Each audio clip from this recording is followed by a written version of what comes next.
त्यसो त ग्रामीण इलाकाहरू रित्तिँदै गएका छन्। तथापि गाउँमा बस्नुहुने दाजुभाइहरूले, आमा बुवाहरूले, दिदीबहिनीहरूले केही न केही गरि नै रहनु भएको छ।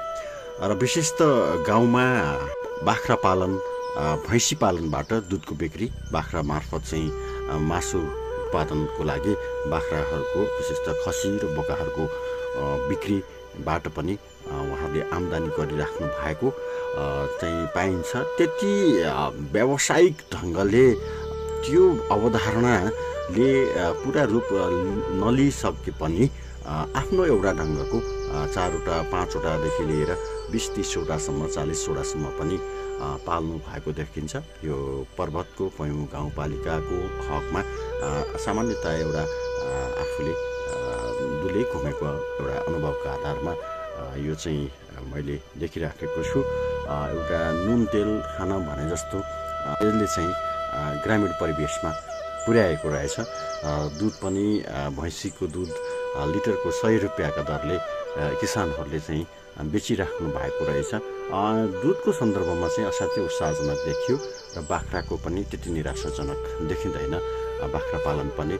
र यसले गर्दाखेरि थोरै बाँदरको समस्याका कारण, बाँदरको आतङ्कका कारण भनौँ, त्यति कृषि उब्जनी अन्तर्गत अन्य तरकारीहरू फलफुलहरूको सन्दर्भमा जो बाँदरले त्यसलाई क्षति पुर्याउँछ त्यो बाहेकका उत्पादनहरू जस्तै बेसार, त्यस्तै गरेर अदुवा लगायतका, टिमुर लगायतका सन्दर्भहरूमा पनि एउटा खालको एक्सर्साइज भइराखेको, त्यसको पनि चाहिँ के कस्तो होला भनेर चाहिँ भइराखेको देखिन्छ।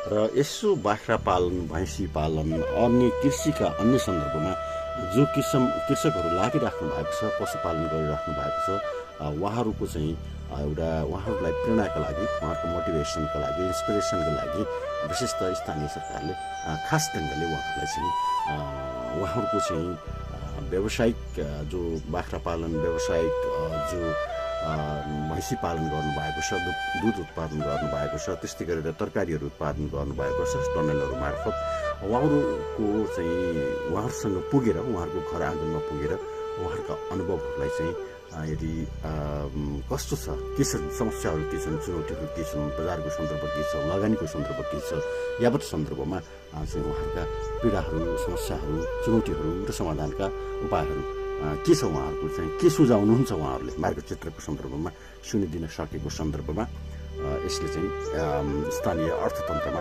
निकै महत्त्वपूर्ण योगदान पुर्याउने अपेक्षा गर्न सकिन्छ। जय कृषि, जय किसान।